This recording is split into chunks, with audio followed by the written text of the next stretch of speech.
Okay, so good morning, everyone. I hope everyone's having a fantastic Memorial Day weekend. That's when I'm recording this. Not sure when it's going to be posted.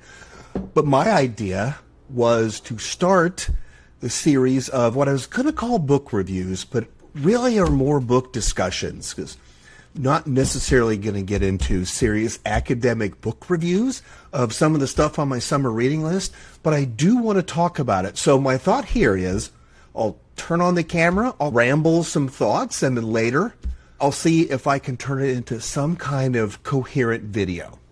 So we'll see how it goes. I'm here this morning with my cup of coffee ready to go. Today we are going to talk about, let me see what the best place to put it on camera, The Africa Ship by Dominic Engels. This is a book I picked up at Barnes & Noble, right? So this is a narrative history that you can buy at a bookstore. And I really enjoyed this book. Now, I think a question a lot of folks might be having is why, considering my focus on American history and particularly about the space program, did I pick up a book about an airship in World War I? That's what this is. This is a story of a kind of a little-known episode of World War I in which Germany still had a colony in Africa. It was German East Africa. And they had a group there fighting the war. And the idea was they would send this airship to resupply this group as a morale boost to let them know they hadn't been forgotten back home. And this really talks about how this mission fits into the strategy and the overarching strategy of World War I of Germany understood that even if it lost the war, they would have an advantage in a negotiated settlement if they still had some overseas colonies that they were holding on to. So what led me to pick up this book? It's interesting because airships, when people think of them, they tend to think, I think, mostly of the Hindenburg and the tragedy at Lakehurst. It's actually a very fascinating history that I was first exposed to when I found this book, His Majesty's Airship. And this was written by S.C. Gwynne, who a lot of you may be familiar with. I had read one of his prior books on Stonewall Jackson. And so because he had written this, I picked it up and wanted to see what it was all about. And I was absolutely immersed and drawn into this world. This tells the story of the British attempts after World War I to create a royal airship service that would take passengers and cargo to India. And it tells a story specifically of an airship called the R-101. That is what they called it, not the R-101 or the R-101. This attempt to create this airship service and ultimately the tragedy that befalls the airship here. It also discusses a lot of the early history of airship development in Germany by Graf Zeppelin, where the German version, the Zeppelin, takes its name and still does to this day. So this book utterly fascinated me and drew me then to this book, A Realm of Ice and Sky. And A Realm of Ice and Sky tells the story of attempts to explore the North Pole by airship, specifically the expedition of the Norge and the Italia and the survival stories that come out of these. And this is great to me. This is using these weapons of war as an idea, a tool for exploration and some of the amazing feats. And this is a story of larger-than-life personalities and competition and a race to the North Pole that's still disputed to this day. That, in turn, led me to this book, which is called When Giants Ruled the Sky. Did you know that the United States Navy had an airship program in the 1920s and 30s? I didn't, and that's what this is about. This is about the United States Navy's airship program, primarily focused on two of the airships, the USS Akron and the USS Macon.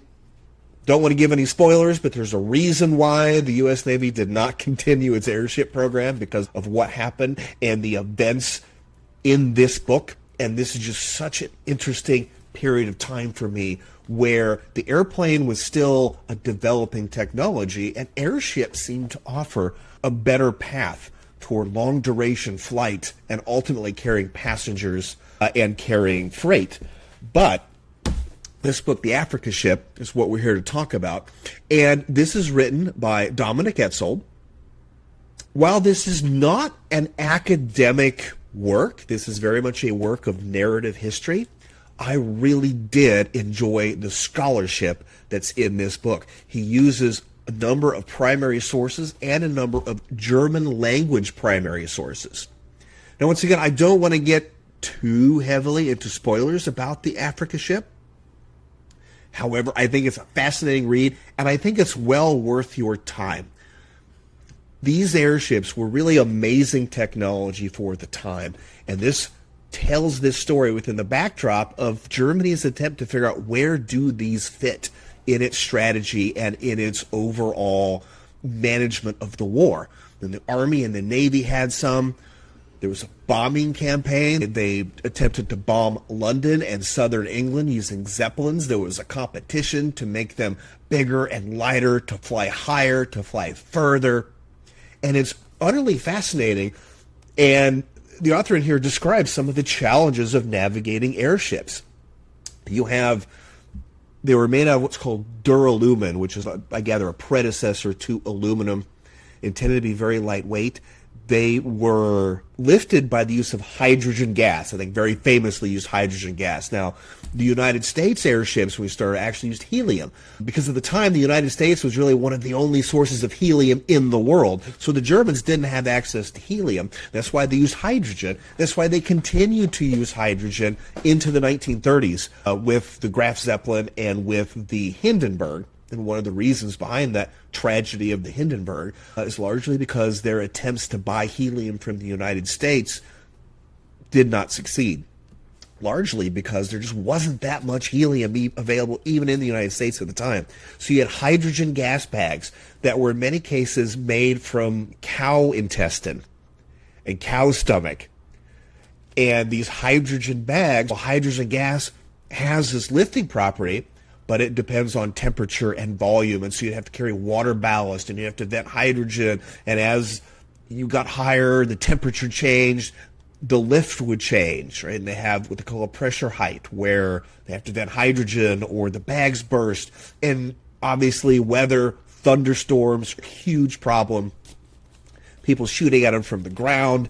And this is just an amazing journey of their attempts to send this airship to Africa, especially considering they were not in communication with the troops that they still had in German East Africa. They were relying on intercepts from British radio transmissions and their news reports to try to find out where are they at. Can we get an airship there?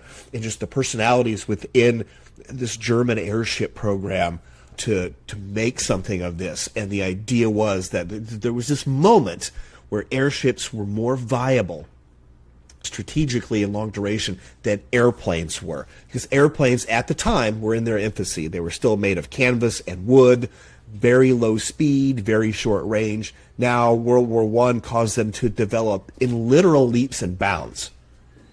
But at the time, it was kind of airship versus the airplane, heavier than air versus lighter than air flight, and which would dominate it. And the thing about an airship that makes it different than a blimp is this is what we're called a rigid airship. There's a frame that keeps the structure.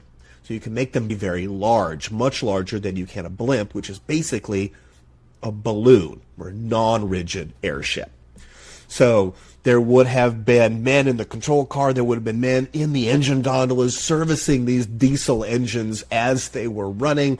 Some of the Zeppelins later would have a machine gun position on top. One of them captured a naval vessel. It's utterly fascinating. These giant kind of leviathans in the sky I find endlessly interesting. And this idea that for all intents and purposes, you have a Navy ship hovering overhead. And what sort of advantages does that give you, especially in a day where airplanes are still in their infancy? There are no missiles or no technology like that. And this is a competition to see who could get higher. Could we get out of range and still be able to attack? And specifically this ship, can we make this journey from Bulgaria, where they decided to build their base, all the way to Africa? So they crossed over Turkey, parts of the Black Sea, the Eastern Mediterranean. They crossed over Egypt, down the Nile Valley, on the way through Africa, and just the different climates, the different weather they encountered, the different attempts they made. It is absolutely a very compelling story with some great personalities that are depicted in here. And to me, this is an excellent example of a work of narrative history. Now, the author does create some conversations. While he bases these conversations and these moments on primary sources and primary German sources, that's why this falls more into the popular era than what I would consider more academic history, because he does recreate conversations that we don't really know if happened to help tell the story and the people involved, which is, I think, a great technique. If you're someone who doesn't necessarily like lengthy exposition to tell you events and like to have it communicated in a more cinematic style, I think I might say, and it fits this story, because this is very much an adventure story, and it's very much told that way.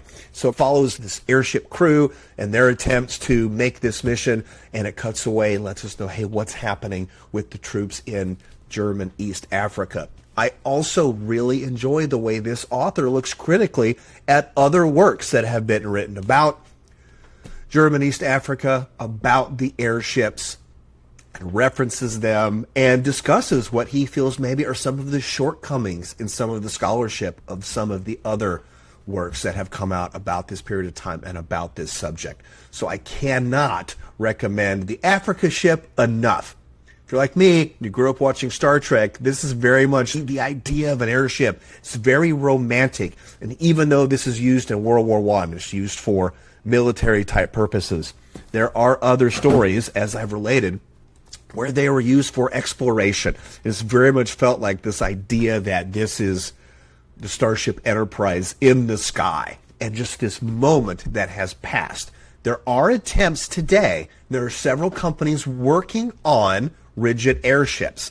Flying Whales is one. I believe they're out of France, but I'll have to double check and see if I can post some stuff with this video when I release it. Airlander is another one. They use hybrid technology, which is a combination of lift from helium and also aerodynamic lift from the shape of the airship and the way they can use the engines. But the great advantage that airships have over airplanes is, number one, you can land them anywhere. You don't need a long runway like you do with an airplane, especially an airplane carrying lots of cargo. So you can get airships to inaccessible places.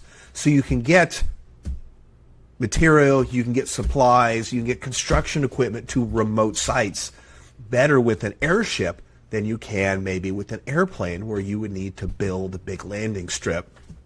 And also the ecological factors.